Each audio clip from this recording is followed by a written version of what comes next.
Hi, my name is Joshua Virasami. I'm the author of that book over there called How to Change It. It's my first book, and it's a book that's kind of about kind of a summary and some of the lessons from my experiences spending 10 years in social justice movements. One of the things that I pull out from it is things about power, strategies for power, and justice and injustice. So one of the things I'm trying to pull out from this is that sometimes where we seek, thank you for sharing those things, where we seek justice from is sometimes where injustice is being created.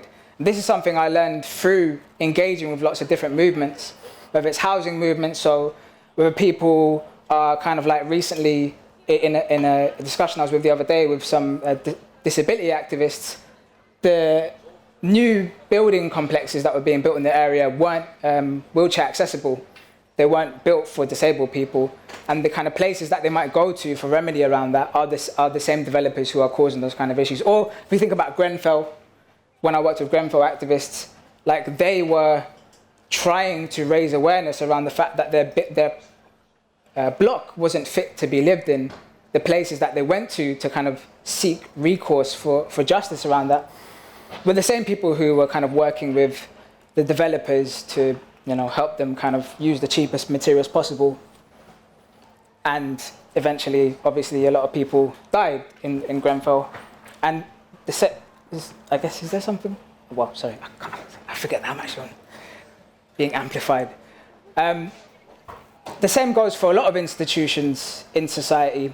Not all institutions, and like I said, that might be a bit flattening, but it is true that a lot of institutions are institutionally racist. For example, the police.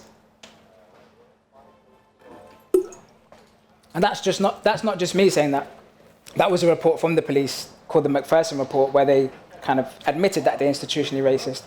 What we've seen recently is that arguably, and I hope something comes out from the police to be able to validate that the police are also institutionally sexist.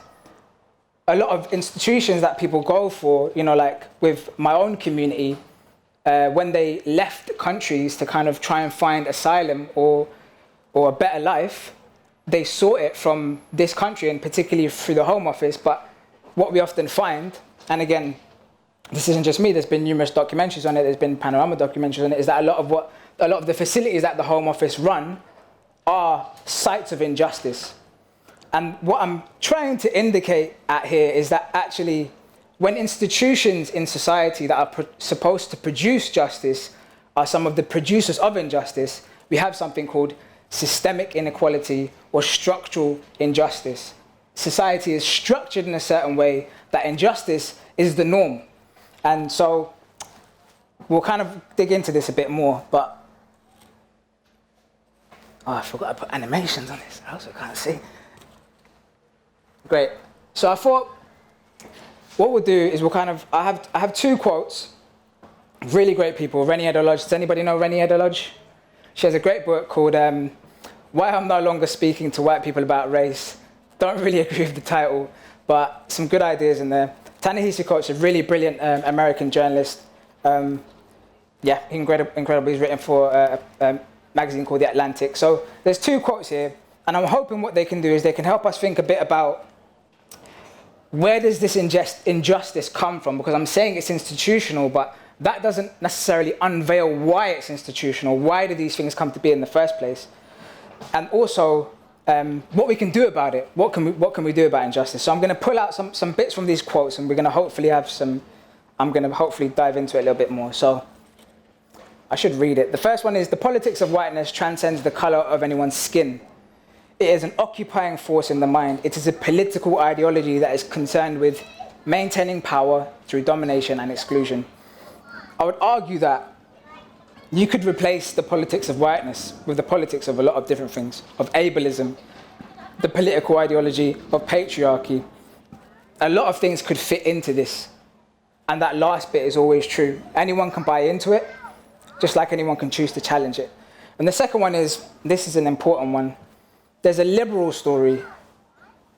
I don't have time to kind of go into this idea of a liberal story, but it's a very important way of understanding our society today, is that we have liberal stories, that limited opportunities and barriers that is the only reason we can't have something different. That limited opportunities and barriers lead to employment problems and criminal records. We just need to tweak little bits and pieces to be able to get to where we need to get to. But then there's another story, Ta-Nehisi Coates says, another story that has to do with norms, behaviors, and culture, which is a really big idea, and hopefully in this very short talk we'll go into it a little bit. So the first one, anyone can buy into it just like anyone can choose to challenge it. I wanted to ask, does anyone have any ideas, any examples in their mind of times when, like structural inequality, what seemed like massively fixed things in society, were overcome by people who chose to challenge it?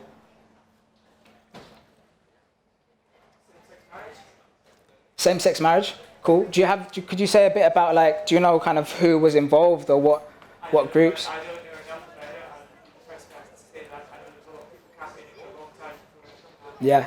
Yeah, we have like a really beautiful history of like gay liberation movements in this country, and so many different organizations, from the people who started Stonehenge to the people who started Translib in the States. So many organizations over time have been part of that movement to get to a place where we have things like same-sex marriage. Any other things any other groups or organizations or moments or movements that you can think of that have challenged and changed some of these kind of systems of oppression? Well, the abolition of slavery.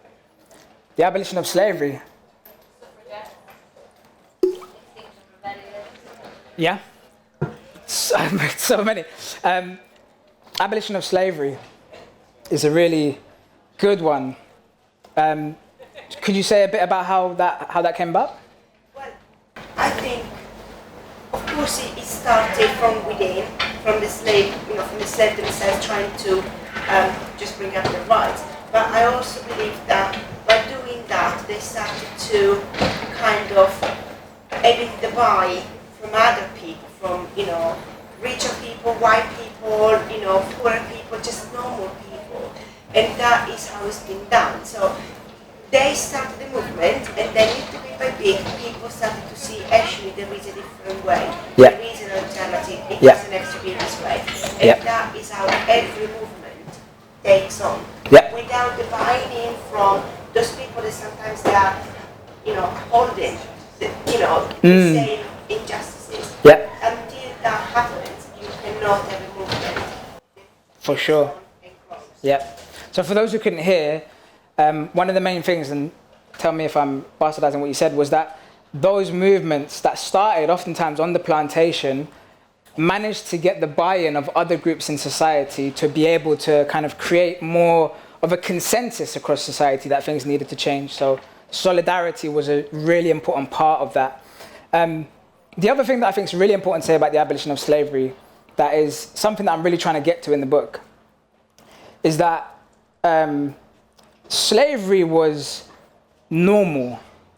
It was very normal. And the people who we might call the fathers of law, the fathers of economics, the fathers of modern philosophy, the fathers of the state, the thinkers of the architects of kind of a lot of the systems we live in, were people who had slave holdings, were people who argued for slavery, even at the height of the Enlightenment, argued for this.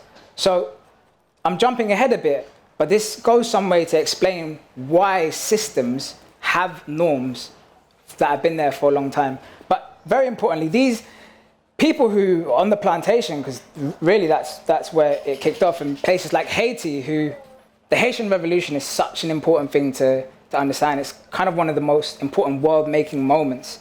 The first and maybe like last time that a colonized people overthrew both the Spanish and the French as slaves rose up. What they had to do was very similar to some of the things that we've heard about Extinction Rebellion and suffragettes. I think these three examples are very interesting. The places that they were trying to free themselves from are the kind of places that were the organizers of society. Like the politicians, the kind of industrial class. They had to do things that are slightly unconventional to be able to get there. And hopefully,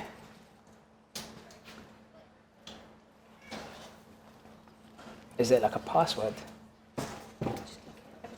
Okay, just click it. Okay, cool. Yeah. They had to use quite unconventional methods to get there. So I have a few examples here. One of them has already come up. So the suffragettes, the Grunwick strikers. Has anybody heard of the Grunwick strikers? A really incredible group of women, South Asian women who were organizing for like better working conditions in, I can't remember, I think Leicester, but they had to kind of like fight for their rights both within the labor movements but also within the workplace, and what they achieved was incredible and set a precedent for kind of migrant communities organized within the workplace. The suffragettes, these are posters from the Tricontinental Conference, which was a conference which brought together, you can kind of see like kind of Middle Eastern, East Asian, African, like kind of, it was a conference where lots of communities, kind of countries came together to kind of think about how are we gonna, similarly to slavery, how are we gonna overcome colonialism? All of these people had to use very unconventional methods to get to justice. And this is one of the points in the book that I'm making, is that sometimes we have to be prepared to use unconventional methods like Extinction Rebellion. Some of these people, like the suffragettes, absolutely not endorsing it, but the suffragettes went so far as to have a plan to blow up St. Paul's Cathedral. That's what needed to happen in order for women to have the vote. Nearly all of the time what we learn in history is about figures, about ideas, but we don't learn about the how. And this book is about, what I tried to do in the book is I tried to dig into like, how did people do it? And this is kind of the thing I'm going to go into about strategy and power. How did they organize communities to believe that they could take control of the workplace and kind of get their wages paid properly? How could these people who, when they were colonized, their leaders were at the UN. Like, these were people, the colonizers were legitimate. My parents were born as colonial subjects. This is very recent history. How can you overcome a world system like that? Actually, we need to understand the hows to be able to think about how we move forward through some of these systems that continue today. I'm probably well over time, but let's just go through it anyway. So the second quote, wanted to kind of come back to Ta-Nehisi Coates here. There's another story that has to do with norms, behaviors, and oppositional culture. So one of the things that I've learned through social justice movements is that in order to kind of think about these systems and think about how you undo these systems, you need to kind of get to the root of where these ideas came from. Who is it that kind of cemented these ideas into these institutions? Like, where did these things begin? Because they all have beginnings. And actually, we're all capable of understanding these beginnings. The point is that we're not really told a lot of that at school. At least I wasn't told a lot of that at school. So the idea of grasping things at the root is what it means to be radical. And when we talk about radical activists, it's kind of a thing that's seen as like farcical. Radical activists are a bit crazed. The Extinction Rebellion people that are running on the roads don't have any idea what they're talking about. But at its root, a radical activist means someone who is trying to simply grasp things at the root. That's what radical means. And Angela Davis, does anybody know who Angela Davis is? Do you want to just say who Angela Davis is? Yeah, she's a black American activist in the late 60s, early 70s. Angela Davis. With the Black Panthers. She was connected with the Black Panthers, yeah. Angela Davis, as the gentleman said, black radical activist from the 70s, 80s, still alive today. She plays such an important role with Black Lives Matter, kind of a mentor to some of the founders of Black Lives Matter. One of the founders is the person who wrote the foreword to my book, and I've met Angela Davis before. She's an incredible thinker and activist, and she's written prolifically about the idea of prisons and why we think we need prisons and what prison culture is, and maybe how we can move to a world beyond prisons, because prisons were something that we tried to move towards when we were leaving kind of, what's that form of punishment when you just kill people? Capital punishment. Yeah, she's an incredible writer. I'd really recommend looking at her. Right, so we can get to the thing I was trying to say is we can get to the root of these things, and it's actually really important. Now, I don't do a lot of stuff in the book, a lot of work in the book to kind of be like, where do these ideas come from? But I just wanted to flash up something to be like, that might look a little bit like, what the hell? But, love the arrows. This kind of timeline is something that I recently worked on like an educational program with a museum in London. And we were trying to think through, for the staff, where does ableism and racism come from? And where did race come from? How was race made? And actually, in order for us to be able to get to a point where the staff could kind of think and talk about race, we realized we need to go right back to the beginning. This might seem like kind of what the hell, but in the like black movements that I come from, it's kind of a slogan. Actually, it's even a song by Bob Marley to say like, this is 400 years of oppression. 400 years is kind of like a way of encapsulating all these systems. You know, when Bob Marley's talking about freeing ourselves from mental slavery and all of these kind of ideas in our head, he's talking about 400 years. This is the kind of 400+ years he's talking about. And actually, kind of going back and thinking about some of these ideas might help us understand why systems exist and run the way they do today. So, for example, colonialism begets race. And race kind of works to set up the ideas of eugenics and social Darwinism. And we might think, what does that have to do with the world today, social Darwinism and this idea of eugenics, the idea that some people aren't fit to be in the world, or some people shouldn't be allowed to breed, or some people are sacrificable, some people are able to be sacrificed. These ideas live on. There was a conference, and eugenics obviously was one of the ideas that went on to inform the Nazi Holocaust. These ideas live on. There was actually a secret conference, you might not believe this, there was a secret conference a couple years ago in London of eugenicists who came together and were discussing the ideas that some people aren't fit to be in the world. Some people shouldn't be allowed to breed, in particular poor people and black people. One of these guys at the conference, this conference was found out about, it was at UCL, you can go and check it out. When UCL found out about it, they were like, oh my God, we're so sorry. They set up a new center for the study of race. And they said, oh my God, how could this thing have happened? One of the guys who was at this conference was an advisor to Boris Johnson. He was a key advisor in 10 Downing Street. And he has written himself about how black people are intellectually inferior, how poor people we should think about how we can use the welfare system to stop poor people breeding.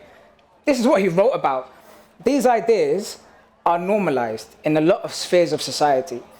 The idea of race that comes into itself in the Enlightenment, ironically enough, is where race becomes a scientific idea, a fake science.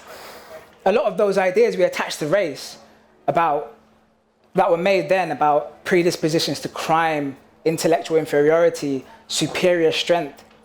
Those are the reasons why policing is the way it is.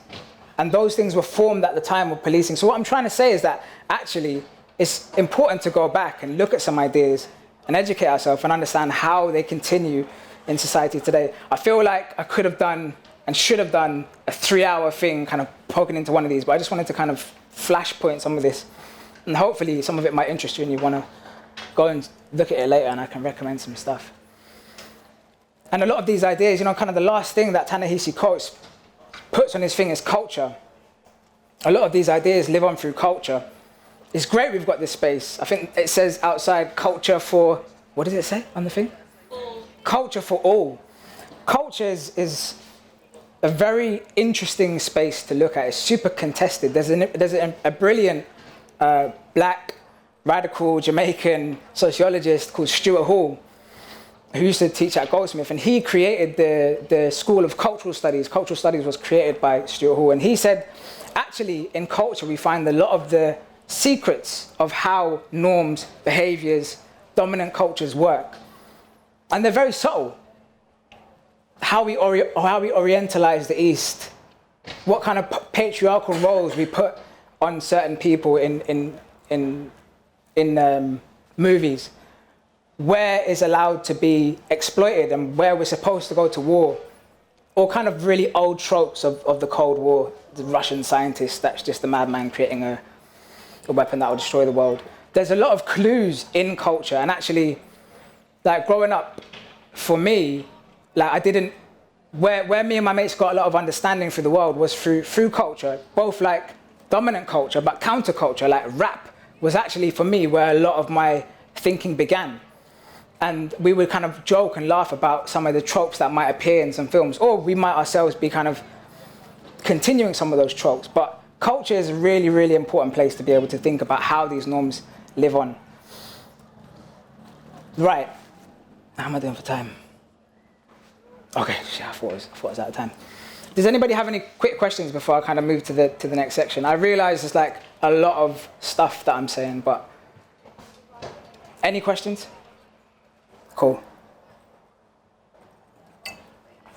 What does eugenics mean? Eugenics. It's a really good question. So eugenics is basically a science, like a racial science. So it's like a science where people came together. There was a guy called Galton. He was actually the nephew of Darwin. Don't know if you heard of Darwin, Charles Darwin. He was the nephew, and him and a lot of other people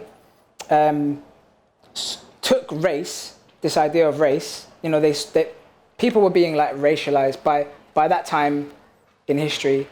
They had an idea of different people having different colors or different kind of appearances. Galton and a bunch of people got together and said, why don't we attach to this some fundamental characteristics? So they actually tried to make it into a science. So Galton was at UCL, actually. Galton is kind of seen as the father of big data. Interestingly, he used to talk about having a cloud, well ahead of his time. So I'm about to go into a tangent, but he had the biggest database of human characteristics. It wasn't until like hundreds of years later that they had the means to be able to kind of like go through that data. But he wanted to be able to prove that with racial appearances comes fundamental characteristics. Biological, he would say it's within you. And this kind of exists today. Lots of tropes we have about black people being faster, or, you know, black people being, sorry? Board? The bone density thing with already saying that black people can't swim as fast because weight or something nonsense. Isn't that like eugenics? What do you say, Bone density. Bone density, yeah, exactly. There's or even simple things such as like black people are more predisposed to be political and have political thoughts because of, you know, their experiences in the world. So basically it's a science that made race seem like a real thing, when actually race is an entirely made up thing. But that lives with us today. And Galton is a very interesting guy to look at. And Darwin as well. Darwin does not get away with this. Darwin was a very big part of eugenics. There's a great podcast called In Our Times, Radio 4, where they look at Galton and social Darwinism. They look at Darwin and they're like, is this guy, you know, a great scientist? Galton was also a great scientist, but is this guy also culpable of suggesting that there are inferior races and inferior peoples? Which went on to, like, you know, I said that guy in Downing Street, but Churchill really wanted to actually stop poor people from having families. He had to get stopped by some of his peers that were like, that's just a little bit extreme and sounds a bit Nazi-like. So I'm going to jump to like the second part of this session, which is kind of what the book is about, which is like how to change it. So I started to look at some of the movements that have really kind of given us so many of the things we take for granted, whether that's, you know, I spoke about suffrage. whether that's a weekend, whether that's, working class people being allowed to have an education, because that was also won by movements. All these things. So what I wanted to kind of spend a bit of time with now is like, what are some of the mechanics of that? Like, how have groups made change before? Assata Shakur, really amazing. Has anybody heard of Tupac, the rapper? This is Tupac's auntie. This is the reason why Tupac has got some quite cool lyrics. Assata Shakur was an incredible black radical activist. She was part of a group called the Black Liberation Army. She was on the CIA's most wanted list for her political activism. She actually lives in Cuba now. And if you want something to read to kind of understand her ideas, her autobiography is really, really incredible, really accessible, and just like quite a journey into the movement of that time. So she has this quote that I think is really pertinent. The schools we go to are reflections of the society that created them. Nobody is going to give you the education you need to overthrow them. Nobody is going to teach you your true history, teach you your true heroes, if they know that that knowledge will help set you free. So like, one of the first books I read that really, I left university after a couple months, because it was quite a difficult place. Plus, I just didn't want to be there anymore. And one of the first books I read was a really great book called People's History of the United States. Has anybody heard of it? By Howard Zinn. Really great book. And what that kind of showed me is that there's two versions of history. There's a version of history where we're kind of shown these actors, big actors in society that are contending with each other, and there's some ideas, and one idea wins out over the other. But the People's History of the United States showed me that there's actually more happening in society. And actually maybe the history of society is the history of struggles between different groups for their material interests. And these struggles are what we're just not really taught about. How did the suffragettes do what they did? How did anti-colonial movement, how did colonialism end? What did these anti-colonial movements do? Who were their leaders? What kind of solidarities did they form? How did the abolitionist, there was a woman who was there before you, sorry, I was going to point at her. How did the abolitionists kind of make solidarity between different movements across the world? That's the stuff that's the how that we're not taught. And Assata Shakur suggests maybe we're not taught it because it's a very powerful thing to know. So, the animation things changed around. So I wanted to kind of think about power, and I wanted to think about strategy. And if you're interested in change, power and strategy is really kind of at the heart of what we're talking about, what we're thinking about. So in terms of power, the tradition I come from, we say there's 4 types of power. What do you think those 4 types of power are? What kinds of power related to law? Yeah, definitely. So like power in the judicial system, which is fundamentally a form of power over. What other forms of power do we have? If we have power over, what other forms of power might we have? It's a bit of an abstract question. Like things like financial and stuff like that? Yeah, financial power. Yeah, that's a really interesting one, actually. Sorry, when I'm nervous, I have to drink loads of water. Financial power. Yeah, and there's different ways that people can have financial power. We think of financial power often as like people who are super rich and have the means to be able to kind of do whatever they want to do, whether that's like not have to be responsible for expenses, scandals, stuff like that. But there is another form of financial power that's sometimes interesting to think about. So another form of power is power with. So there's power over, power with. Another one is power within. Power within is very important, actually, kind of arguably, I would say, before we want to go out and think about how we can have power with and power to, which is the other one, power to do things, we need to think about power within, which is why I'm kind of talking about some of this stuff that's like, how can I double back and think about how things formed? That's power within. When I can look back at like ideas and moments in history and see people, different groups struggling for power, I'm like, actually, I'm connected to that. That's movements those are people like me. Those are my histories. That's power within. Power with financially, there's an interesting story. There's a guy called Arnie Graff, who is an incredible community organizer. And he was working with, I think it was Ed Miliband during his adventure into politics. And Arnie Graff is like this incredible community organizer. And he has this demonstration when he's talking about power, where he says sometimes we forget that we have financial power as communities, but we don't always recognize it. So he was in this community, and they were had lots of basically the bills were going up for electric and gas, and they were we have to do something about this because we don't, these energy suppliers have a monopoly. What are we going to do about it? And one of the things that they eventually came to as a solution when thinking about what power they had was they decided to come together as a community. It took quite a bit of work to figure out how to do it, and become a sole purchaser. So several thousand households, one purchase. So actually their thing together was worth millions of dollars. And then with that financial power that they had as a collective, when they went to the energy suppliers, they were able to kind of create a price war, because it's a very powerful, it's a big sum of money, like anybody who would have millions, and actually managed to drive down the price significantly. And that was an example of actual financial power that we have, that we kind of forget we have when we come together. So power with. So there's those 4 forms of power: power within, power with, power over, and power to.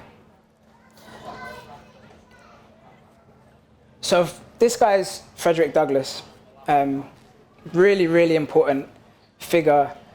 In abolitionist movements, he was actually a slave who got freed, who learned to read, who was a very powerful voice for the abolition of slavery. And he said, power concedes nothing without a demand. Power concedes nothing without a demand. It never did, it never will. If you can find out just what any people will quietly submit to, you have found out the exact measure of injustice and wrong which can be imposed upon them. And these will continue till they are resisted with either words or blows, or with both. What Frederick Douglass speaks about is that for power over, often, for those kind of powerful institutions to feel like they can move, and this guy was up against one of the most powerful institutions in human history, slavery, one of the most financially gainful, because you're just stealing people, turning them into chattel animals and making them work as non-humans for free. Imagine that, free labor for hundreds of years. He was up against such a big institution. He said that the only thing that can move that power is power that is equal to or greater. And that is what was needed to move slavery. People needed to really come together and have a greater or equal to or greater power. But how we get power is the most important question when we're looking at activist struggle or struggles for justice, shall we say. And how we get power ultimately comes down to this idea of strategy. Not ultimately, but one of the key ways of thinking about power is thinking about strategy. Marshall Gans, another really interesting guy, kind of similar to Arnie Graff. Gans, has anybody heard of Gans? Gans is the architect of the Obama campaign in 2008. So he's an activist. He kind of comes up in the civil rights movement. He joins farmers in their kind of labor struggles. He learns a lot about strategy. He learns a lot about how you can win. And for him, strategy is summarized as turning what you have into what you need to get what you want. So starting with what you've got, having a strategy, a set of objectives for how you're going to get what you need, and turning those objectives into your aims, what you want.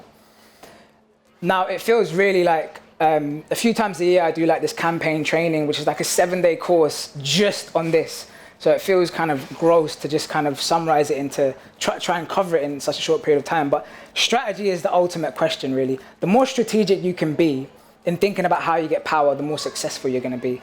And, in the civil rights movement, they had to think about what they have. they had relationships to, this is where he came from through the civil rights movement. They had relationships to students in the north of America. And they were like, what we need, this is just one example of that kind of dynamic at work. What we need is to, as the person over there mentioned before, we need to get more alliances. We need to kind of create more sympathy within American society for what's happening in the South. So what we have is relationships with these students in the North. So we're going to use it to get what we need. What did they do? They ran the freedom buses. They kind of brought a lot of the students down to the South to show them the lynchings, the dog attacks, the mobs, how difficult it was to even be able to vote, a lot of the violences of the Jim Crow era. They brought the students down, and then they asked those students to, this is just one strategy within a wider bunch of strategies. I don't want to reduce what happened in the civil rights, but they asked those students to write home to their parents, who oftentimes were kind of either on the fence or conservative or, on the fence to liberal, and didn't really have a strong position in it or kind of up against, and asked them to write back to their parents in their voice and say, this is what's happening in the South. And actually, that moved a lot of people in society into sympathetic positions with them. And that sympathy was what allowed people to kind of hear some of the further campaigns they did around like boycotting banks that were invested in what was happening in the South. So it was this constant turning of what they had into what they need to get what they want. I'm happy to kind of speak with anyone afterwards a bit about how that strategy breaks down a bit more. And what's important is, I'll stick with the civil rights as an example. In the civil rights movement, they had different ways of kind of moving what they had into what they need to get what they want. And you can think about these different ways of moving and creating power through three different ideas. One is called organizing, one is called mobilizing, and one is called advocacy. And there's three different ways of kind of moving power towards you.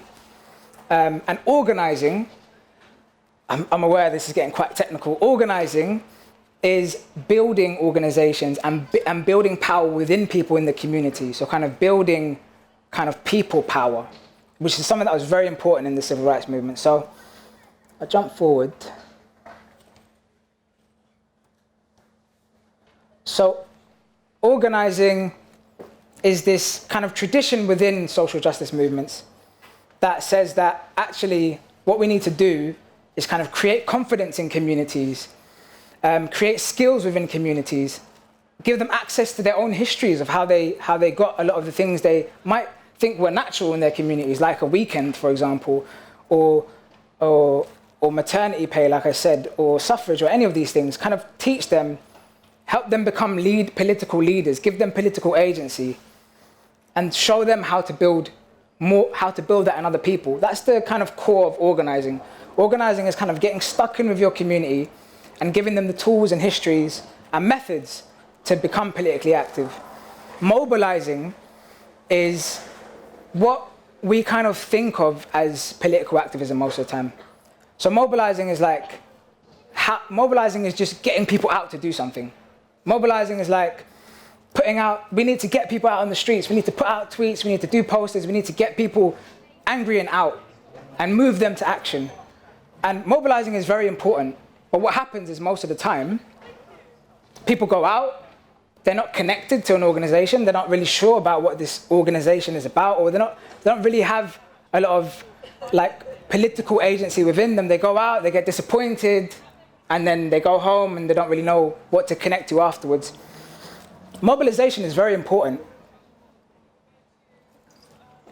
Within the civil rights movement, how they managed to get civil rights was through mobilization, but it was mobilization after having done organization.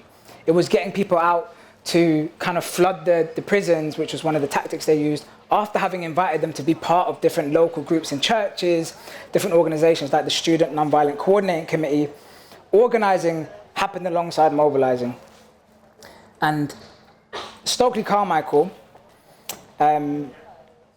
anybody heard of Stokely Carmichael, Kwame Ture?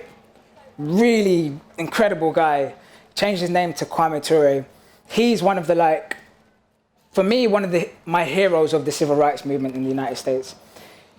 And he changed his name to Kwame Ture if you want to find out about him more. He said, we must come to know the difference between mobilization and organization. He said this is for him what's most important about thinking about how we struggle for civil rights. Stokely Carmichael was a student of Ella Baker. Ella Baker was the mentor of Martin Luther King. Ella Baker started a group called the Student Nonviolent Coordinating Committee, SNCC. Stokely Carmichael was the leader of SNCC. Stokely Carmichael was also the person to coin the term Black Power. Very important person in the Black Power movement. And so for him, this being able to differentiate between mobilization, which is hot and heavy and quick, and we get people out and they're frustrated, and organization, which is slow and steady and building power within communities and agency and organization, being able to understand the two and bring them together is what builds sustainable people power. And time again, you'll see this in different movements. So the suffragettes, when we learn about the suffragettes, we don't often learn about, for example, the East London Federation of Suffragettes, one of the most important organizations within the suffragettes, who organized within East London. They had food cooperatives, they had toy cooperatives, they had like daycare, they were doing like labor struggles within the community. They were in the community and they were thinking, how can we build political agency and power within this community? They become part of an organization. And when we need to mobilize, we can mobilize with people who feel they have a home, feel they have political like will, and are not just being moved by the ebbs and flows of like social media frenzy. Organization, Stokely Carmichael argued, is kind of the bread and butter of how we do political change. And there's a slide here about kind of the difference between organizing and mobilizing. I won't go into it. I actually changed the slide and forgot to send the slide before the whole thing, so sorry, but this is the wrong slide. But I can kind of point you in the direction of some of the stuff that differentiates between mobilizing and organizing. There's, for example, one really good labor organizer called Jane McAlevey, and she's written a lot about the difference between mobilizing and organizing. And it is, I feel like I've said this so many times now, it's just really important to understand. So, in summary, kind of, this is how my book is structured. Educate, organize, agitate. And that's from a guy called Ambedkar. The slogan is from Ambedkar, who popularized it. Educate, organize, agitate is this kind of like timeless slogan across social movements, across centuries, across the world. It's a slogan which people use to call to action, to kind of summarize how they believe change can happen. Ambedkar was one of the most important people within the struggle for independence in India. He advocated for the rights of Dalit people in India, which is kind of a lower caste of people, what some people call the untouchables. And he had this slogan. This slogan's actually from England. The first person to use it was a guy called William Morris, who was like a kind of leader in the arts and crafts movement, really incredible organizer and activist and writer in Britain. He used the slogan first and foremost. And I guess in the book, what I'm trying to hint to is that we need to start with unlearning a lot of the things, the norms and values and behaviors that we are given, are kind of placed onto us through society.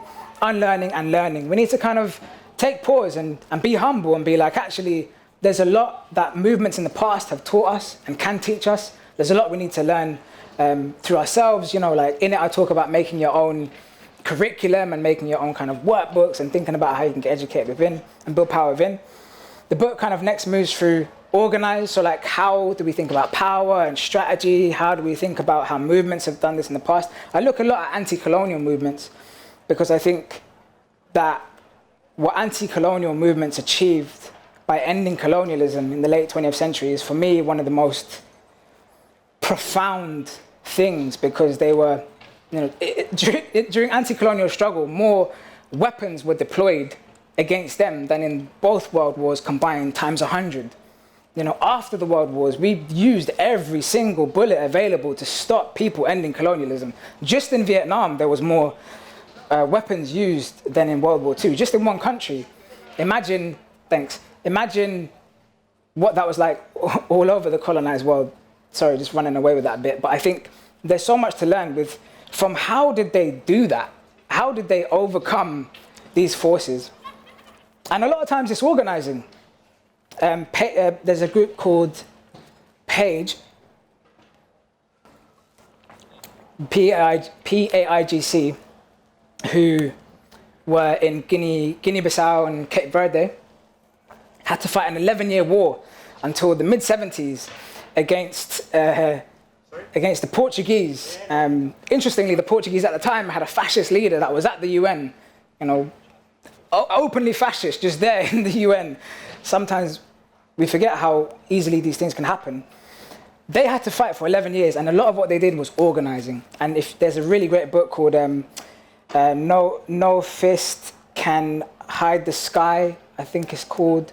It's like a series of interviews with like actually going with them on the ground in the different towns. What are they doing? How are they educating? What kind of incredible new forms of political education are they doing within communities? And you'll find they use theatre, they use like different cultural forms like books. They encourage people to do a lot of the thinking themselves. Really incredible forms of organising that happened there and across the colonised world. And then finally, the book goes to agitate. How can you then take this newfound organisation and organise political power and deploy it? How can you mobilise? I look at different tactics people have used, whether that's tactics that Extinction Rebellion have used or various different groups. Look at the history of non-violent tactics, but also the history of violent tactics and the importance of not pushing away violence as a false means of achieving freedom, because actually the truth is we wouldn't enjoy a lot of the freedoms we have today if it wasn't for violent armed struggle, including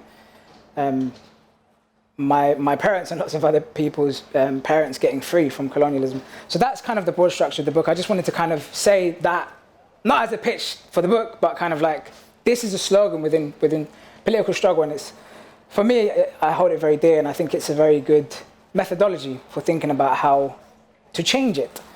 So we're supposed to be doing a manifesto, but I think there's only 5 minutes, so I wanted to kind of just leave a few minutes in case people had any questions, unless people really want to do a manifesto, which is like, manifestos, what change do you want to see? What actions are you going to take? It might be nice as a form of like personal reflection, take a few minutes as a piece of paper for you to think about these questions, or we can do a bit of a Q&A. So should we just do like a quick vote? Put your hands up if you want to do like a personal reflection, bit of manifesto writing time. 2, 3. Put your hands up if you want to spend a few minutes with Q&A. A few more hands, cool. Well, you've got the piece of paper, I'll leave that up and you can do the manifesto thing after, but thank you, a few minutes. So if anybody has any questions, please put your hands up. Got like 4 minutes, so I'm going to try to, Do you want to share the mic or? I can speak. You can speak, okay, cool. Can everyone hear me? So I just wanted to ask what your thoughts were on the new protesting restrictions and how people can still be activists, participate in protests without being annoying. That's a really good question. So, person asked about the new restrictions around protest because of the new bill. Has everybody heard of the new policing bill? Great. For those who haven't heard about it, it's called the Police Crime Sentencing and Courts Bill. It's a piece of legislation that essentially, goes after people who have successfully been doing protest. 10 years in prison for touching a statue because of the emotional value it holds to our country. Arrestable for doing annoying activities, as you said. Also takes aim at a lot of, that bill also takes aim at a lot of marginalized communities. So like traveler communities, criminalizing their way of life, introducing new laws around serious violence for young people. So young black and brown working class people, new laws to be able to criminalize them. Also takes aim at sex workers. It's quite a big piece of very authoritarian legislation. What was the question? How do you think we can still be active? How can we still be active? Do you think protesting will change its form as a result? I think protests will change as a result of that bill. The slogan from the movements that are resisting that bill is we will make it unenforceable. So we're going to do what you're going to try and criminalize us for doing anyway, and you just try and arrest all of us and see what happens. I think, you know, it's called the policing bill. Interestingly, this isn't the first time we've had a policing bill. There was a movement in the past called Kill the Policing Bill in, I want to say, the 80s. And basically, what we need to do is we need to oppose this bill. It is a very authoritarian piece of legislation, which is a kind of hallmark of the direction that this government is seeking to take when it comes to building power and agency. So I think we have to resist the bill. I think we have to kill the bill. There's a really good, really powerful movement called Kill the Bill, and if you want to be connected into some of the work that's happening around that, I can give you some links afterwards. I think it will scare people away from engaging in activism. And as someone who has been criminalized repeatedly for protest, it is really, really grim. Like, it's very, very isolating. You have to go to court on your own a lot of the time. Like, you're up against like testimonies of people who, you know, are collaborating to write their testimonies. Like, I've had so much false testimony against me by the police. Sometimes, you know, this is before the bill. There was times when I was looking at like five years in prison for like being on the street shouting about gentrification. I think it will especially frighten away the people who most need to be able to have a voice when it comes to what's happening in working class communities around Britain. So I think opposing the bill is really important, and doing so by, getting out on the streets. And so what actually, interestingly, just quickly, like a lot of the movements that are trying to kill the bill, a lot of them are doing organizing strategies. So they've got they're building local groups, talking about local issues, local traveller communities, and trying to build solidarity and organize. And use organizing strategies to do work. So yeah, I think it's really important and we should do something about it. I hope that kind of answers your question. Have we got time for one more question? Was there one more question from anyone? I'm also happy to take questions that I fundamentally disagree with everything you've just said and would like to ask you why you believe that or whatever. One more question, anyone? Otherwise we'll wrap up. Yeah. What do you think the main barriers are to organisation, and sort of how can you overcome them? What are the main barriers to organisation, and how can you overcome them? I think